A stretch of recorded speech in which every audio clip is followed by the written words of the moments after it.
आले पाहिजे, अच्छे दिन येणार असं वाटायला लागलं. 100 दिवसात काळा पैसा परत आणणार म्हटले ते. प्रत्येकाच्या खात्यावर 15-15 लाख येणार. म्हटलं काही नाही झालं तरी चालेल, एक पायरी जरी आपण आत्ता आहोत त्यापेक्षा वर गेलो तरी बस. आज 10 वर्षानंतर कळतंय एक पायरी वर जाणं दूर, आपण हजारो पायऱ्या खाली गेलो. स्वातंत्र्यानंतरच्या सगळ्यात भयानक परिस्थितीत आपण आहोत. अत्यंत नीच घृणास्पद राजकारण चाललंय. तुमच्या खिशातला पैसा रोज लुटतायत ते. शेतकऱ्यांना सांगतात तुमच्या खात्यात 2000 टाकले, आपण खुश व्हायचं? भिकारी आहे का आपण? अरे आपलाच पैसा आहे तो. आपल्याला युरिया आपल्या खतं मिळत होती 2014 साली 400-450 ला एक पोतं मिळायचं. एमआरपी होती 499 रुपये. आज तेच पोतं 1250 ला मिळतंय.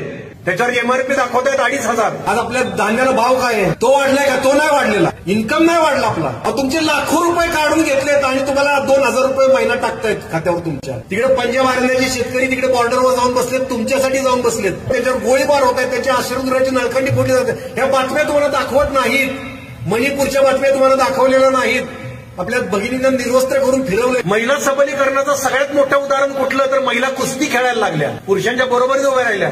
त्या कुस्तीगीर महिला रस्त्यावर आल्या, आमचं लैंगिक शोषण होतंय, त्यांना न्याय मिळाला नाही आणि छत्रपती शिवाजी महाराजांची बरोबरी करता येते. लायकी आहे का यांची?